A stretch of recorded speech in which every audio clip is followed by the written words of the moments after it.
Joe State Tailgate. It's countdown to kickoff with Bud Light Game Time. You guys are up.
Central Florida is at number 17 Tulane. Tonight at 6, number 1 Georgia's at Mississippi State, and number 6 Oregon is hosting number 25 Washington. Countdown to kickoff and Bud Light Game Time. Scott's ready. Need to choose who will provide the spark of today's game here, please. Joe State Tailgate. Sponsored by Remington Park Racing and Casino, Trade Pros Heat and Air, Bob Moore Ford, Amini's Galleria, and the Oklahoma Pork Council. The spark for today's game. Sponsored by Mr. Sparky. Your time is valuable. Mr. Sparky offers same-day electrical service. You don't have to put up with any malarkey. Call 888-8-SPARKY. You guys are up? Back in Stillwater, Oklahoma State and Iowa State today, 2:30 ESPNU inside Boone Pickens Stadium. Gideon Hamilton, Rashaun Woods inside the RV General Store mobile studio right across the street from Joe State Tailgate and Bud Light Game Time here on Countdown to Kickoff. Who is going to provide the spark for today? And let me qualify that with Braden Johnson, Jaden Bray, Dominic Richardson. You noticed they were absent from the injury report earlier. Apparently, they're all expected to go today. So Gunner is going to be out there with as many offensive weapons as they've had in, 4 or 5 weeks. And that makes a big-time difference just because Oklahoma State overall, the deep threat is non-existent the last 2 games in the loss. And they have to have that to be able to go up one-on-one and make that throw. Changes what defenses do dynamically. They're a little bit more hesitant to bring pressure and stop the run. They're more concerned with guys going over the top, which softens up the defense and so on and so forth. It makes running lanes and throwing lanes underneath even bigger. And so having those guys and having that ability just goes a long way and making Gunnar Gundy, who doesn't really have to be perfect when you've got those caliber guys out there, get some success early on, make plays down the field, and get some confidence, man, for this offense because, quite frankly, this is the best defense that they're going to face in the Big 12. Right. Okay, ranked 10th nationally. They're up there. They're big time. They can stop the run. They stop the pass. Not really just a big-name defense, but overall just swarming and gets to the ball, gets to it. You're not talking about a defensive lineman like you got talking about the guy aside from Baylor or some of these other stud muffins up front, right? And so all around solid defense, can run to the ball, get after you, can cover, and then you've got Richardson back, you've got Bray, you've got those guys back on the outside that can challenge him and really keep this dynamic defense hopefully at bay for offense that is really, really struggling the last 2 games to put points on the board. All right, let's go and bring him in.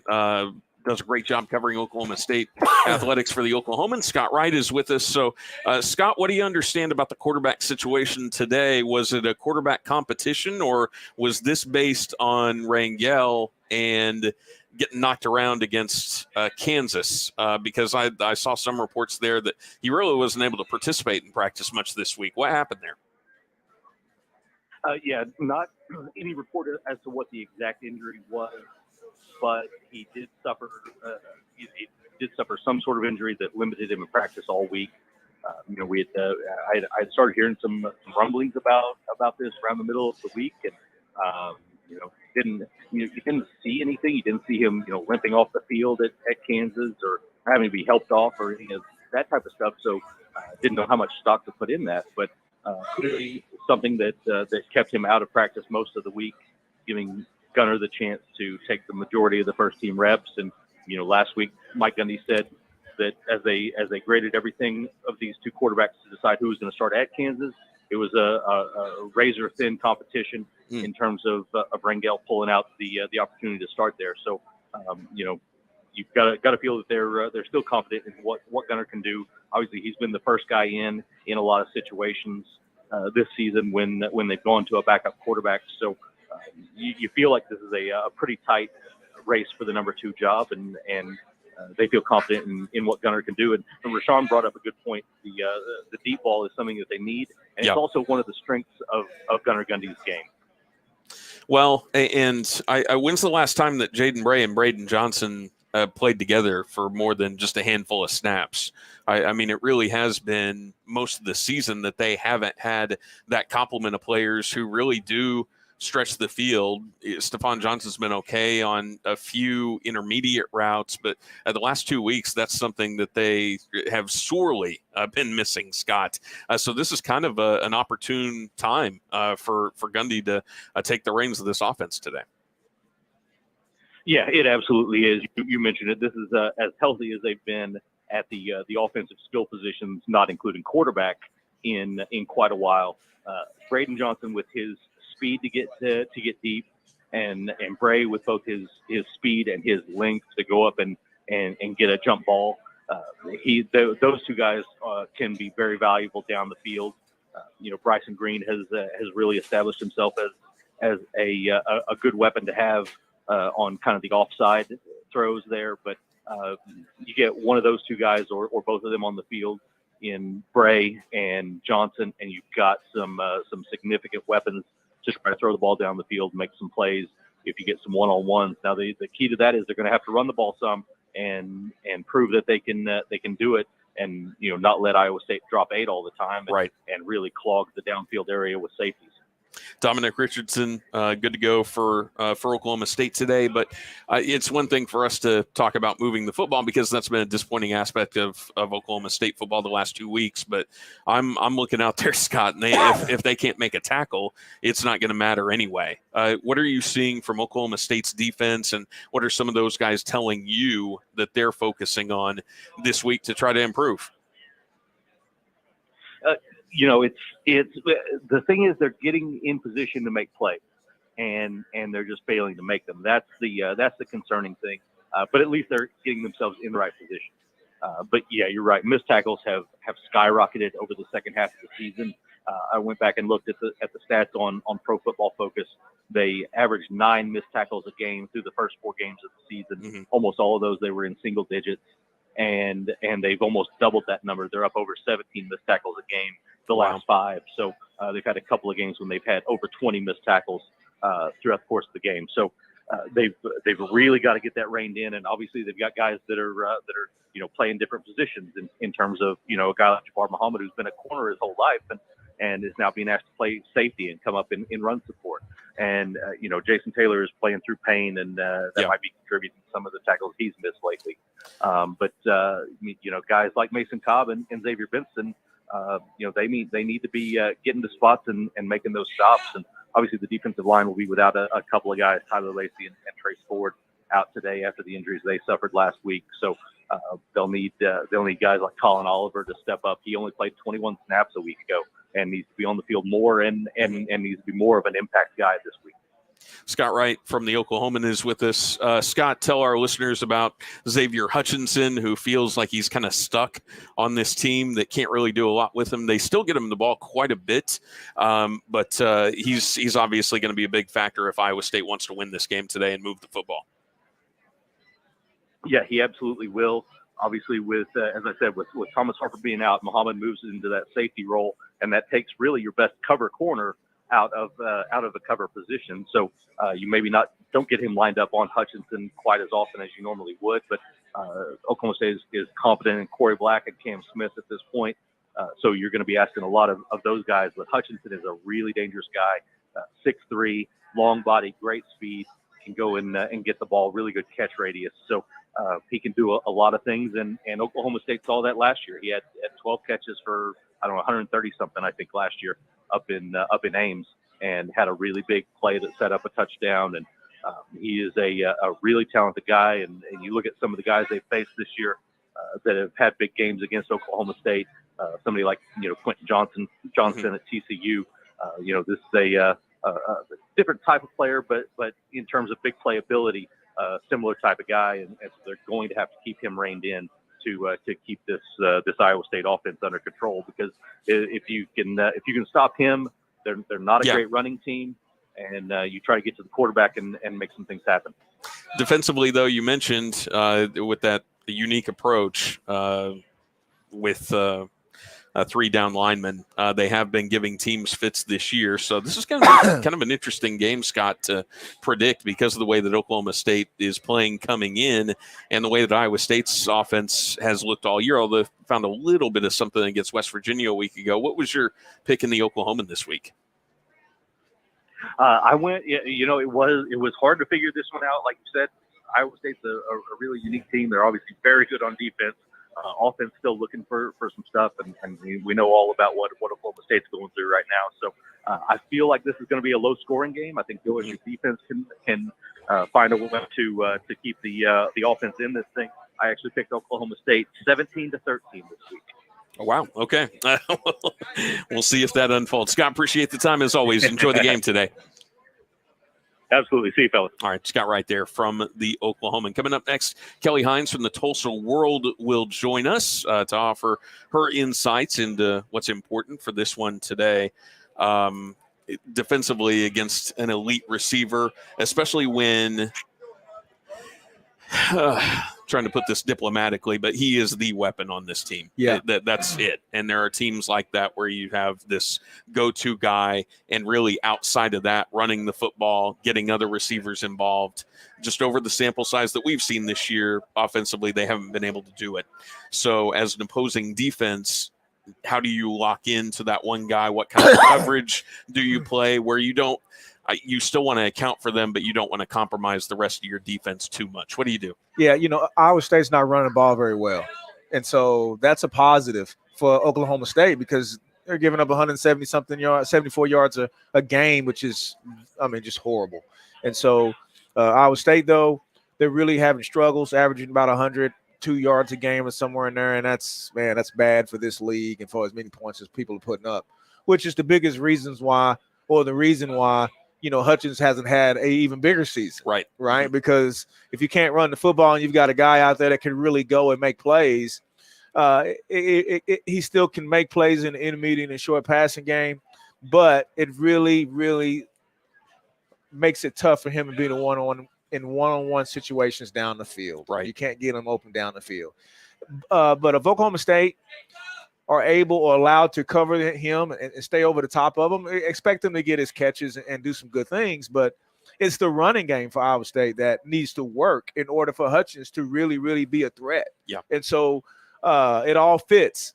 If Oklahoma State is pretty stingy on the run day, then they get them in third down and long type situations. And then at that point, you can play 2-over-1 and make them go somewhere else with the football. If they run the ball well and they're consistently in second and medium, second and shorts, well, because you've got to stop the run and because you got to commit another guy to the box, then you're going to get one-on-one situations with a guy in Hutchins that's big and can make plays down the field. And if he gets a chance to make plays down the field, those points per game jump way up. Right. Okay, and that just hasn't happened for Iowa State this year. And it needs to happen for them to put points up, and he can definitely go on a 2 or 3 touchdown game, or just him throwing the ball out there and letting them go get it. Right. And so the Cowboys got to be aware of that. Again, I still think they should be more aggressive against the run or in running downs. This would be a game where that's a little bit tougher to do because they're so dynamic with him outside. But the recipe is still the same, man. You've got to make sure you hold these guys, in my mind, under 14 points if that's possible. Right. In a perfect world, under 21, you should be okay. Typically, Oklahoma State scores more than that. If they don't score more than 21 points today, it's a loss for the Cowboys. And so I think that's the number defensively, is to try and keep these guys under 21 points. If they do that, with the receivers back for the Cowboys, for Donovan Richardson adding some stability to the run game, they should be able to score and do some good things. And Oklahoma State still play pretty well at home. They played and they beat Texas at home and able to put points on the board, and they had injuries and stuff there as well. And it was looking pretty shaky. We didn't think – a lot of people didn't pick Oklahoma State to win. But when you're at home, things seem to fall your way, especially for the Cowboys. And they're definitely going to need that Stillwater magic today from the fan base. OU just kicked off to West Virginia to begin the second half of that game. Matt Meyer is going to have an up-to-the-second scoreboard, so we got some interesting early games here. Coming up next, as I mentioned, Kelly Hines from the Tulsa World will join us. Gideon Hamilton, Rashaun Woods, inside our RV General Store mobile studio right across the street from Eskimo Joe's. Joe State Tailgate. There's a lot of people enjoying some delicious Eskimo Joe's food right here beside us. You can see on our stream at Sports Animal Twitter, our Sports Animal Facebook page, and the Sports Animal on YouTube. You can drop us a comment there. And or if you got a question for Rashaun, you can ask that. Have him answer that on the air as well. You're listening to Countdown to Kickoff, OSU 98.1 FM, WWLS, the Sports Animal.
Tulsa lost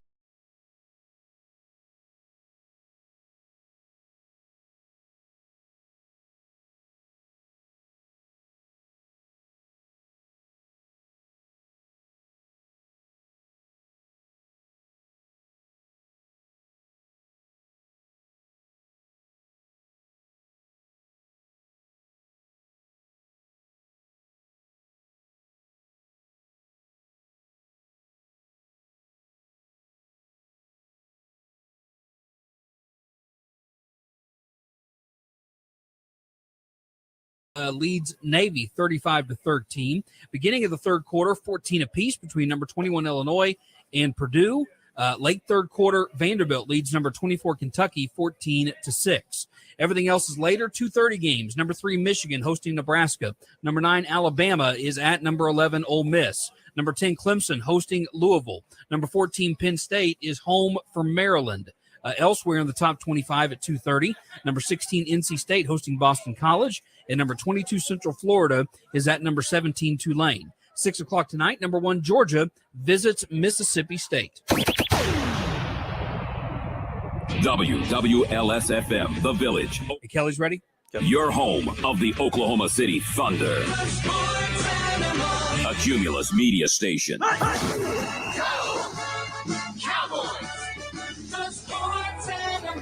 Live from the RV General Store mobile studio at Eskimo Joe's, Joe State Tailgate. It's countdown to kickoff with Bud Light Game Time. You guys are up? Yeah, about an hour and a half away from kickoff inside Boone Pickens Stadium between Oklahoma State and Iowa State today. Gideon Hamilton, Rashaun Woods inside our RV General Store mobile studio right across the street from Eskimo Joe's, our Joe State Tailgate. OU moving the ball around midfield against West Virginia. They lead that game 12-6 early in the third quarter. And right now, let's go and bring on our good friend, does a great job covering Oklahoma State athletics, including a couple of basketball games. She was helpful in getting some updates from those this week. Kelly Hines from the Tulsa World. Kelly, how are you doing today? I'm doing good. How are y'all? Doing great. So everybody wants to know about the quarterback. Gundy is the guy today. And the good news for him and OSU is Braden Johnson, Jaden Bray, Dominic Richardson, all good to go, it sounds like. Yeah, and I think that's a really good situation for really any of the three quarterbacks. But to have those guys back, that's just two more really good options to throw to. And I kind of am interested to see how things go for Gundy. I think obviously it was a difficult situation last time we saw him play going in at Kansas State when that game was obviously a disaster for everyone. So this is an opportunity for him to kind of show what he can do. I think he has a ton of potential, just like Garrett Rangel does. But I think it's kind of another interesting sort of situation. It's another twist in this whole quarterback deal to see now a third quarterback starting a game in 3 weeks' time. That's pretty unusual. Obviously, there's been a lot of injured quarterbacks in the Big 12 and across the country, but what OSU has dealt with has been kind of extreme, I feel like. What's from your vantage point, what's going on defensively? I mean, all of our listeners right now know that missed tackles are a really big issue. We know about some substantial injuries that they've suffered. Just as you've watched the last couple of games, what stands out to you? I think that really across the board, this team is they're just coping through some stuff, and it's been a challenge when you have really your most veteran players who have dealt with injuries. I know really across the board, everyone on the team has been dealing with injuries, but when you lose some of that leadership, I think that's difficult to overcome. And then it starts to get in your head a little bit like, okay, a lot of us are young, we're inexperienced, and that's when you see guys starting to maybe do the wrong thing or try to do someone else's job, and they're not nearly as cohesive as I think that they could be if everyone was healthy.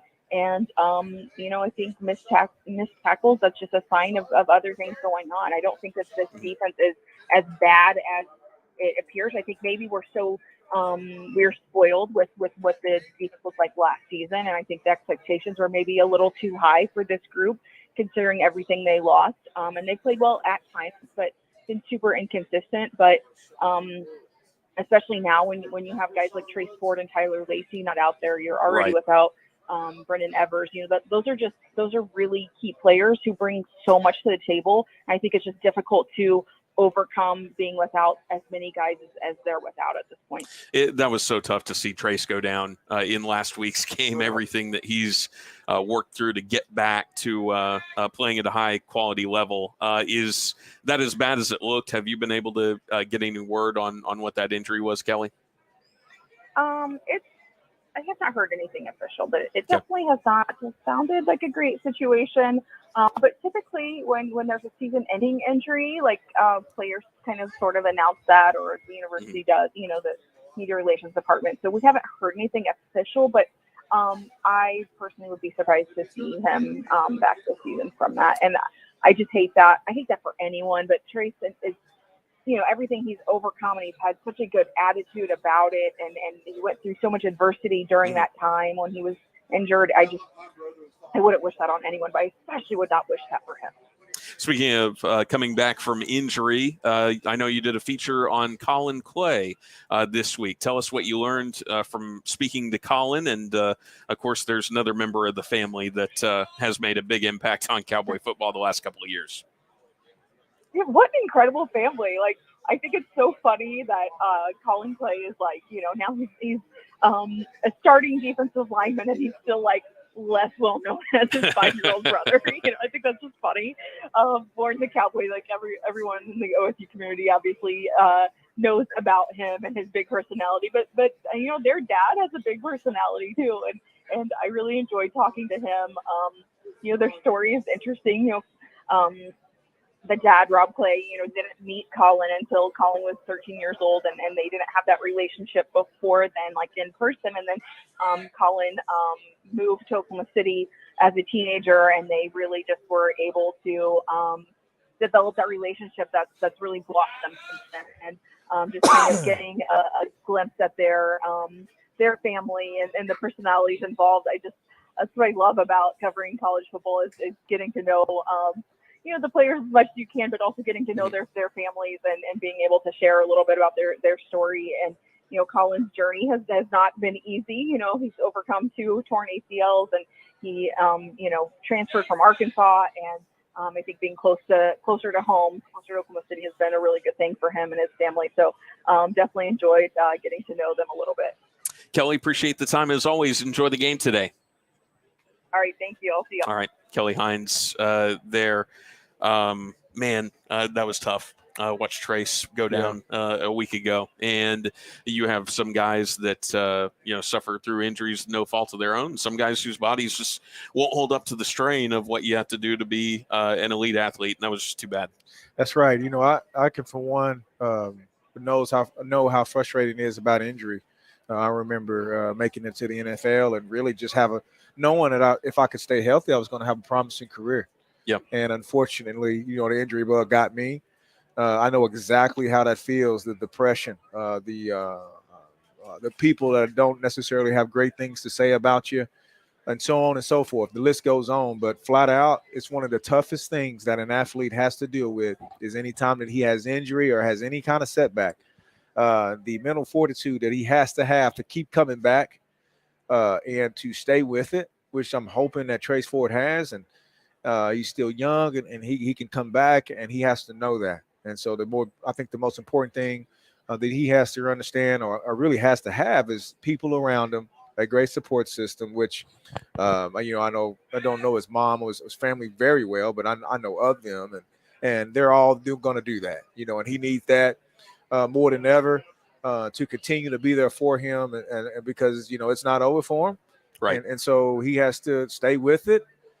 Stay diligent, and you never know if you overcome it. You have a chance to continue to play for a long time. If it doesn't, then hey, life goes on, and you got to be successful, and you got to be a positive human being and doing something else, and whatever you find that thing is, then you've got to do that. And so he's right in the middle of it right now. I know exactly how it feels, but it's important that he gets positive encouragement, because there's more than enough negativity around him. Right. Just flat out because that he can't go out there and perform. It's frustrating. That's right. That's right. So wish him nothing but best of luck from here on out.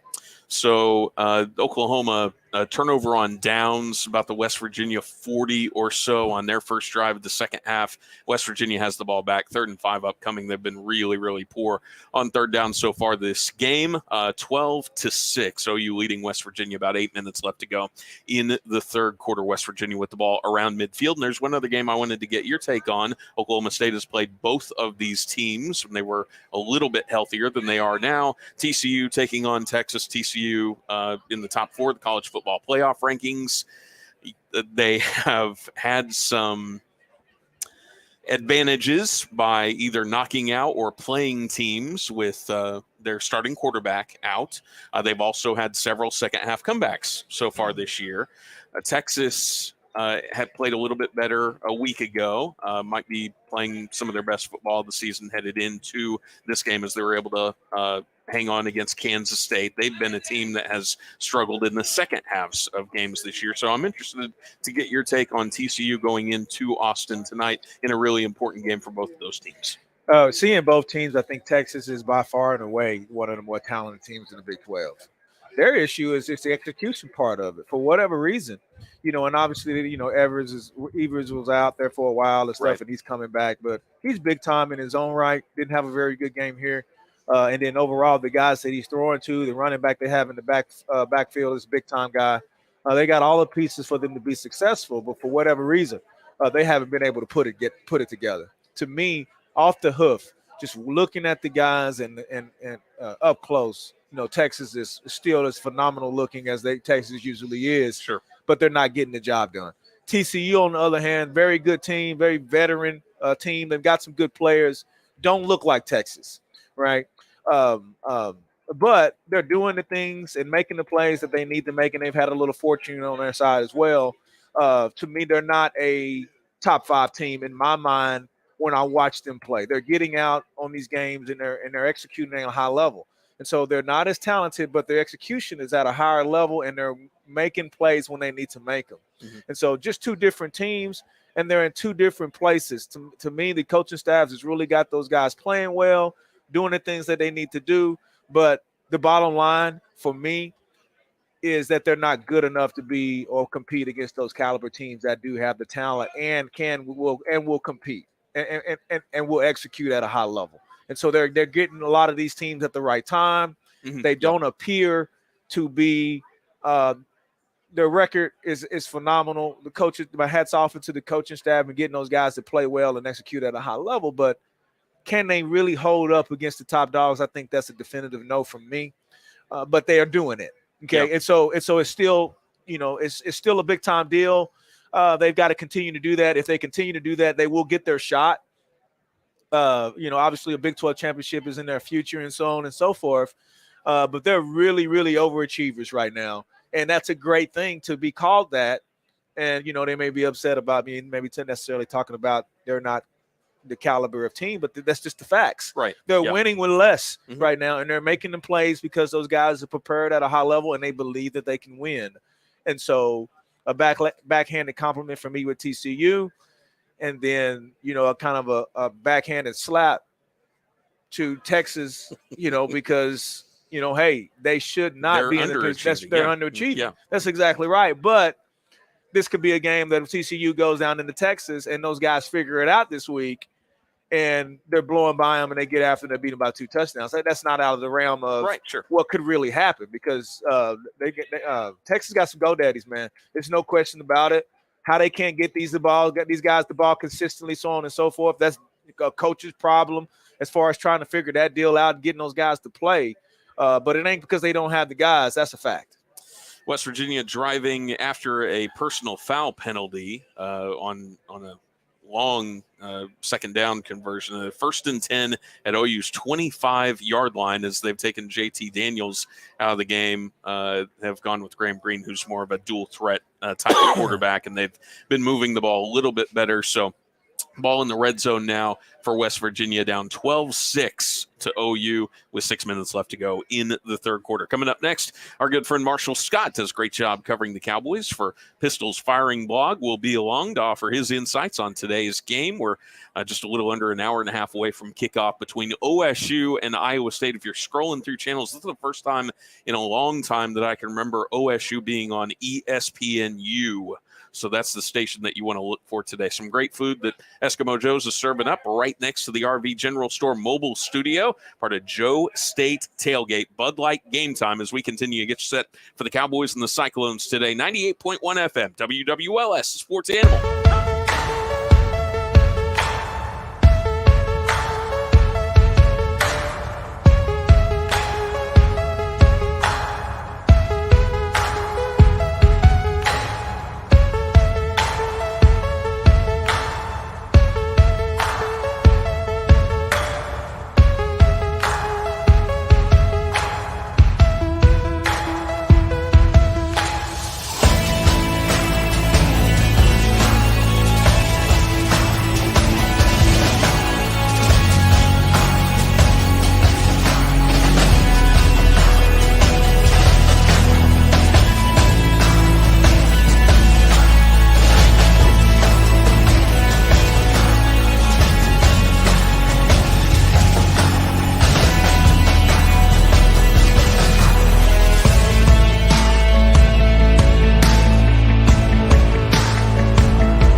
Number 16, NC State, home for Boston College. And number 22, Central Florida, is at number 17, Tulane. West Virginia does get in the end zone, hits the extra point. The Mountaineers now lead Oklahoma 13-12, late third quarter.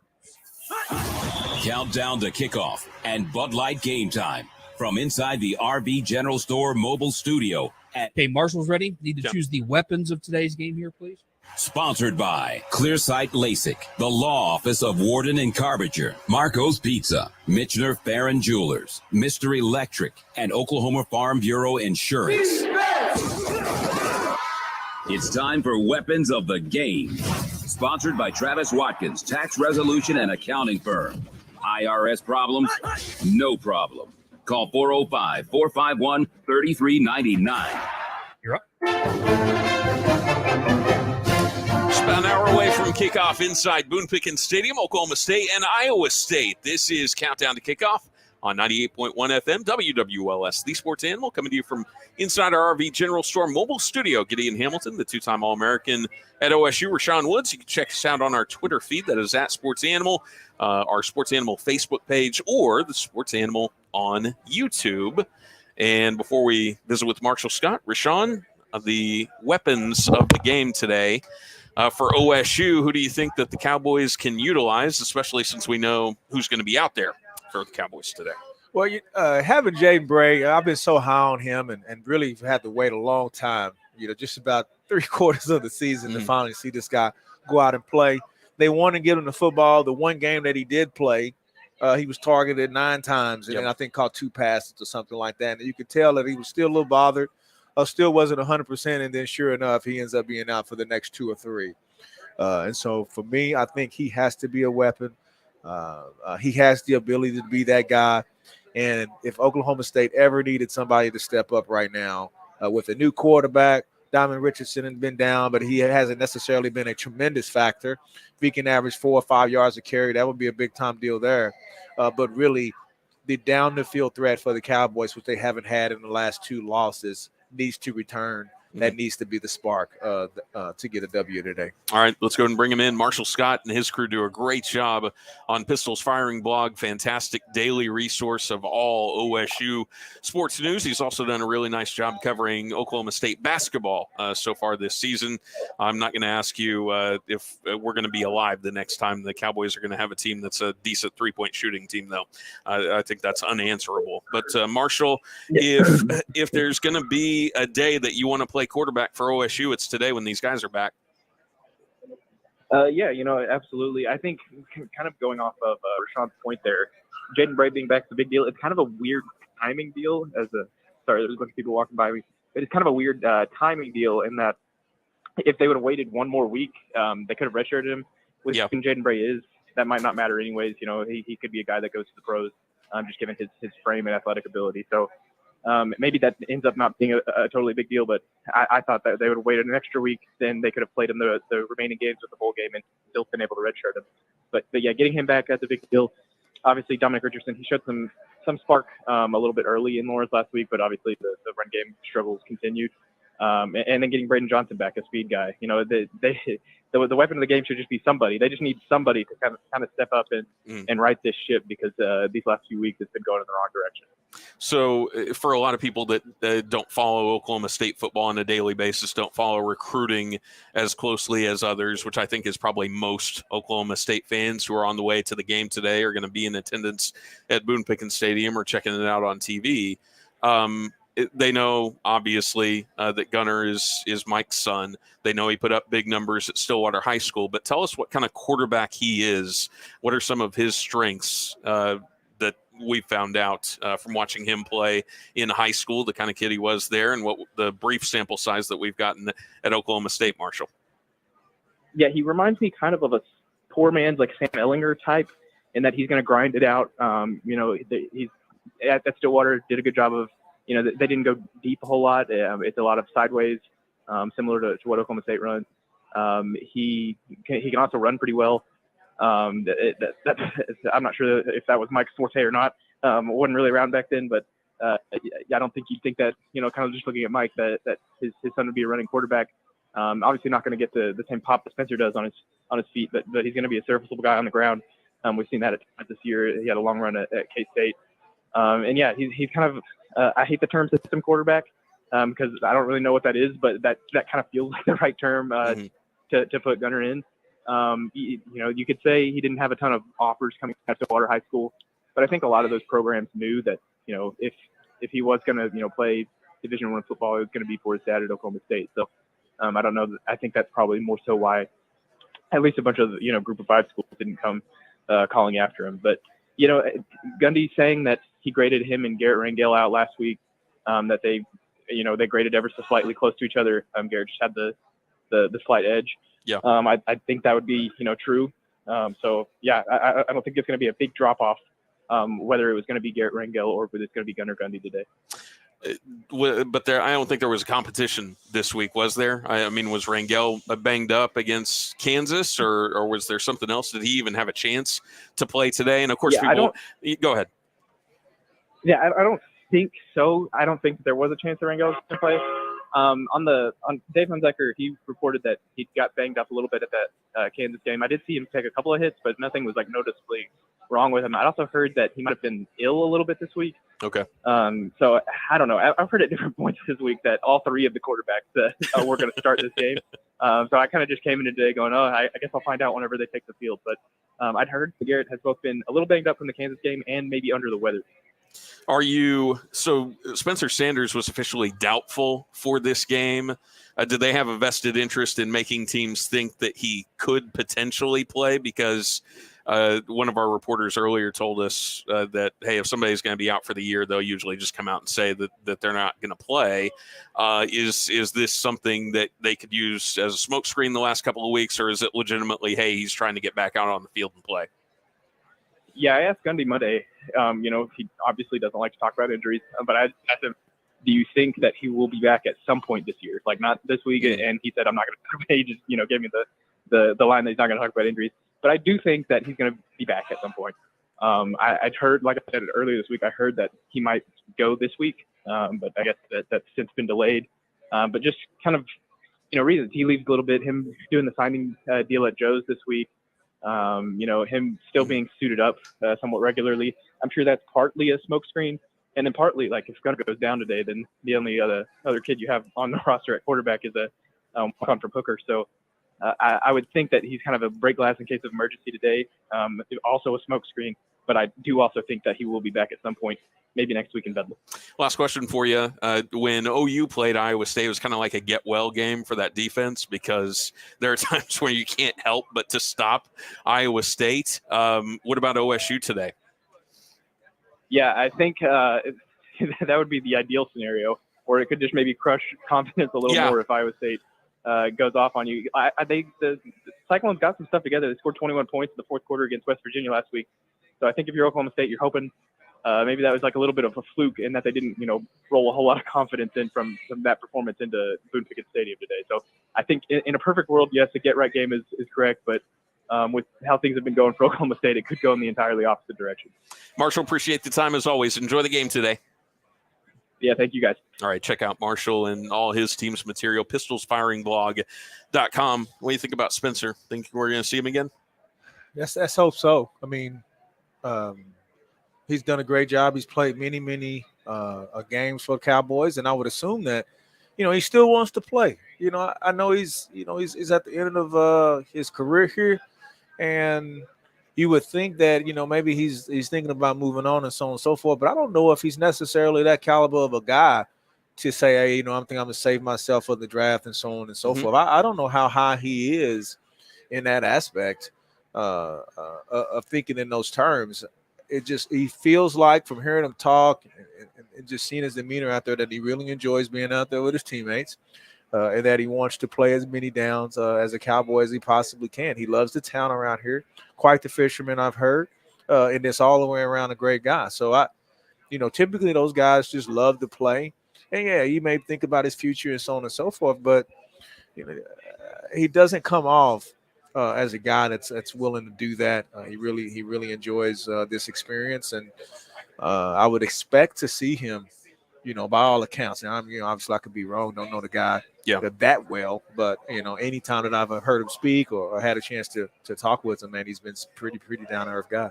If he can play at all, he wants to be out there next week, especially if they win today, because there'll still technically be something on the line there for Oklahoma State, at least an opportunity.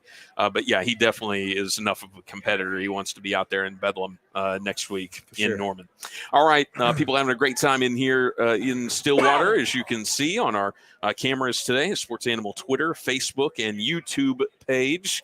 Really festive atmosphere here as we get set for the Cowboys and the Cyclones, 2:30 inside Boone Pickens Stadium, right across the street from Eskimo Joe's, part of Joe State Tailgate, Bud Light, Game Time.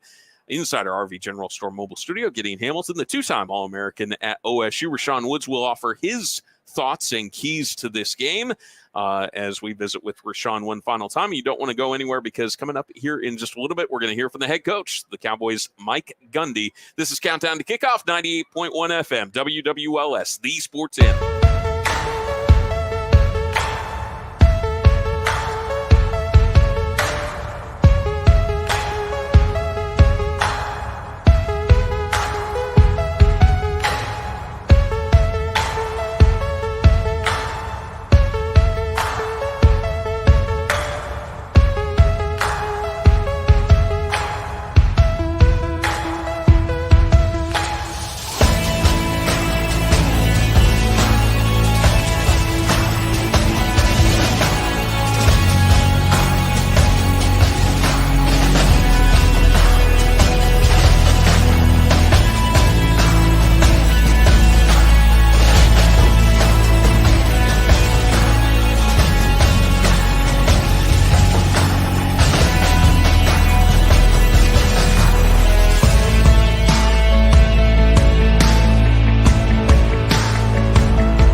The Kickoff and Bud Light Game Time.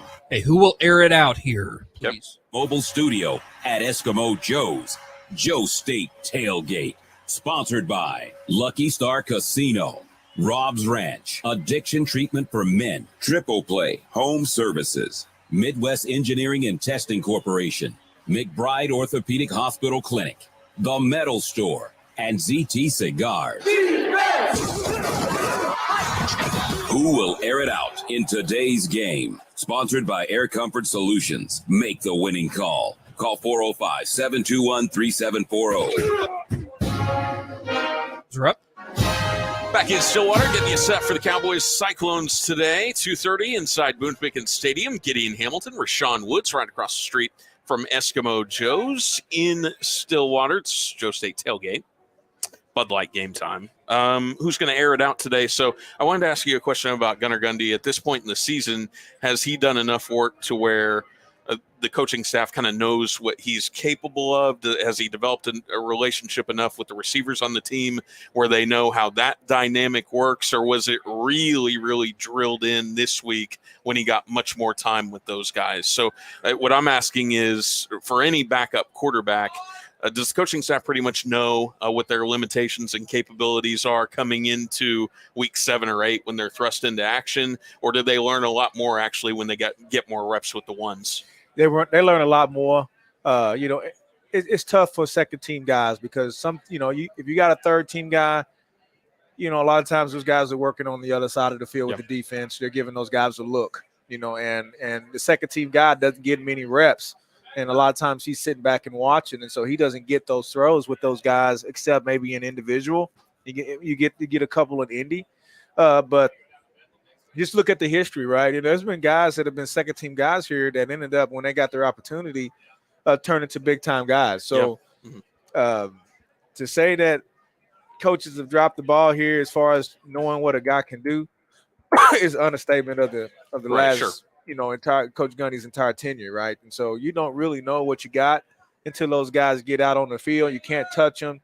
The scrambling aspect in practice is kind of negated because there's a quick whistle. You can't touch the guy and so on and so forth. And then just the game. You got gamers. You got guys that just turn it up to another level when they get out on the field. And so that's extremely hard to know which guy is the guy unless they get those reps, man. And unfortunately, when you got a guy like Spencer Sanders, he's got to really be bad or in this case have an injury before you even consider another guy, because he needs all of those reps in practice to be ready to go. And the next guy really is just making sure that he's mentally engaged every week, take advantage of the scout team reps and do the best that he can so that in the event that he's one play away, he can go out there and really perform and know where the ball's supposed to go. As a player or coach, can you relate to that somewhat, where somebody maybe not necessarily would have been the best practice player, but really turned it on once they got into an actual game? Yeah, I've seen it many times, and then trying to make, sense of guys that I've had on my teams as a coach. I have confidence in one guy and believe there's not a competition there. And then the next thing you know, the opportunity arises. And sure enough, you may have a guy that's right there with the other guy, which you didn't know that was even the case. And so you try to give guys as much opportunity to show that they can do it as they can, because you don't want to be wrong. You don't want to have the wrong guy sitting down. Yeah. And so anytime that I may feel that their change needs to be made, I'm typically, as a coach, not necessarily afraid of it. People can probably call me. Some of my coaches call me pretty extreme, because if a guy gets in the game for me and something don't go right or he has a bust and so on and so forth, I know he's a really good player. I'll give a guy a couple times to screw up, from a mental standpoint or something simple. Yeah. But, there's some things that are just inexcusable to me. If I see something or a guy may complain or he's not, being coachable or something, it doesn't mean it's nothing for me to go to the next guy and give that guy a chance, even if I know he may not be athletically the same, but he'll get that chance. And I'll tell him when he goes out there, hey, this is your shot. Right. Okay. Can you do this or not? And most of the time, every guy that gets the shot, they're going to say, yes, coach, I'm your guy. Right. And then he goes out there and he gets his shot. If he does it, then he gets more opportunity. If he doesn't, guess what? I got plenty of room over here on the bench for you to stay. And so, I make it pretty transparent. Just think about last night. I mean, I got one guy who does great kicking the ball, and the next guy behind him is not as good of a kicker, but for whatever reason, extra points, there's some difficulty there mentally of not making them. And although he's 12 or 12 from field goals, do I got complete confidence in him? No question about it. But I wouldn't be the same guy. I am who I am. If you can't get those things done, then the next guy always has an opportunity, and he needs to be locked in, and he'll get that chance if you can't do your job. Right. And then that's just kind of where I'm at with it, and that's how I've always been. And the players around me know that, and because of that, I always get everybody's best, and so I try and stick with that. And I think there's no great answer for Spencer Sanders or anybody, or which quarterback is the guy to go. Right. Yep. That's how I do it. Right. We see pretty much how Coach Gundy's does it, and he ends up being right. I mean, he's been coaching. He's been here for a while, a long time, so he's been right a whole lot more times than he's been wrong, and hopefully he's wrong with Gundy today, but he ended up being right. It's a weird deal, right? But at the end of the day, he gets the credit for however way it's all part of the process. And that's just what it is. Well, and you talked about this with Xavier Hutchinson on the other side, who's one of the few guys who's probably going to play in the NFL in today's game. Very talented wide receiver for the Cyclones. They can free him up and give him more opportunities if they could ever run the ball effectively. And it's one thing for Gunnar Gundy to be able to step back and look down the field and see Braden Johnson maybe create some space, or see Jaden Bray on a guy that's 5 inches shorter than him and be able to lob the ball up and make a play. But he's not even going to get those opportunities if OSU can't run the ball. That's right, because if you can stop him with a 5-man box, they get to drop the other guys back. There's 6 guys in coverage, for crying out loud, maybe 7. That makes it extremely tough for you to be able to get those one-on-one situations that you need, because, quite frankly, Iowa State doesn't need to commit 7 guys to stop the run. And so the more guys you got stopping the run, the less guys you got in coverage. You've got opportunity there to do some things down the field. But, man, I mean, it's nothing for somebody to give 2 high safeties, cover 2 outside, and take away your outside threat and make these guys in the slot have to beat you, make you have to be able to run the football. And if you can't do that against a favorable box, then you're in trouble. And Gundy can run a little bit, and that's what Spencer Sanders makes. That's why he makes the running game so good. Gundy has the ability to run a little bit, but he's not Spencer Sanders by any stretch of the imagination. But if he can hurt him a little bit and at least pose somewhat of a threat, that's just one extra guy that the Cyclones got to worry about today, which makes them and hopefully feel like they got to bring a guy down there to account for him. Sure. And give the Cowboys chances to go down the field with the football. What about those slot receivers, JP and Brendan Presley? Can he make good use of those guys today? Yeah, he has to. And really, JP hasn't had a great games the last 2 weeks. Presley's been who he is. He's averaging about 10 yards a catch, does some good things with the ball in his hands, but hasn't necessarily broken anything big or broke the game open yet. And I've always thought he's had the ability to be able to do that. Yeah. But, as much too high safety and stuff that teams are playing against the Cowboys and their lack of ability to run the football, you would think that they'd be able to complete some balls over the middle. They haven't done that consistently this year. But again, they had more success when Spencer Sanders was playing. And so, some of the lack of success there really attributes to him not being in the game. But I think it's something that Gunnar Gundy, he understands what's going on, man. A couple of the small sample size that I've seen, the guy can play. I mean, and Rangel can play too. I mean, they've got capable guys. It's just that when you go out there and you complete an 8 or 10 yard pass, the guy that's catching that football can turn that into a 30-yard gain. And then if you don't have the threat down the field, you're just throwing go routes, and next thing you know, you're 2nd and 10. 3rd and 10, because you're not completing or not even getting interference calls, and so that's one thing that's been eye-opening to me. You think, well, if a guy's not getting open or not a formidable threat outside, he gets covered and he doesn't really get interference calls because he's easy to cover. But if you're really struggling to cover a guy, that same guy not only going to catch the football on you, but because he's so difficult to run with, you can't help but just pull a guy down and get flagged for interference. I'm learning that. Because if a guy still can't get over, you just can't throw it up there and hope that they throw the flag. It don't work that way, man. A lot of times defender is scrambling for his life to catch up with the guy, and in the process of that, whether the ball is on the money or not, they're running all over them and getting those interference calls. And Right. we're not even getting those because they're getting locked up from the word go. Last one, defensively today.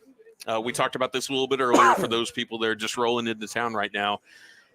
Boy, those missed tackle stats were nuts, weren't they? Almost 20, over 20 in some of these games. What do the Cowboys need to do better to get a win today? That just has to be an emphasis in practice.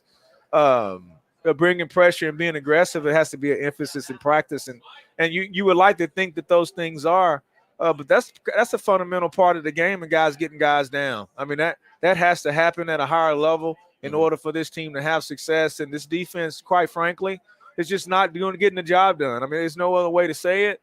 When you compare it to the last couple of years on the nose, it's just not flat. It's just flat out not getting the job done. And some of those guys that made plays, especially in the defensive front, are still there. Yep. And so that has to change. This is not championship caliber football on that side of the ball. At one point, they were top 10 in the nation on third down conversions, stopping teams at a pretty high clip. But now that's the floodgates is open on that as well. The people converting on third down, converting on fourth down. Right. It is really going the wrong way right now. And the Cowboys has got to figure it out, whether it be from what kind of plays they call, how aggressive they are, to personnel. But the bottom line of it is losing Lacey and losing Ford does not help at all. I mean, that's even worse. And you got Colin Oliver, who only has 3 sacks on the day. Man, this is not looking good for the Cowboys. I would love to say that, maybe we got to be optimistic, but the only optimistic thing right now for the Cowboys in this game defensively is that Iowa State is only averaging 16 points a game. Mm-hmm. Okay. We'll see if they can hold them to that average. If they do, they're going to have a chance to win, and we'll be able to talk about that with you on Football Feedback when we rejoin you as soon as this game ends. We'll be right back here inside the RV General Store mobile studio across the street from Eskimo Joe's. Joe State Tailgate here. I want to thank Cisco and Jay Pitts for their great job with our setup today here inside the RV General Store mobile studio, and thank our great slate of guests, including Marshall Scott, Kelly Hines, and Scott Wright. For Rashaun Woods, I'm Gideon Hamilton. You've been listening to Countdown to Kickoff, which will roll on with Matt Meyer, an updated score for you as West Virginia is knocking on the door against OU, trying to tie that game up early in the fourth quarter. And we're also going to hear from the head coach of the Cowboys, Mike Gundy. That's all next. This is Countdown to Kickoff on the Sports Animal. Hi.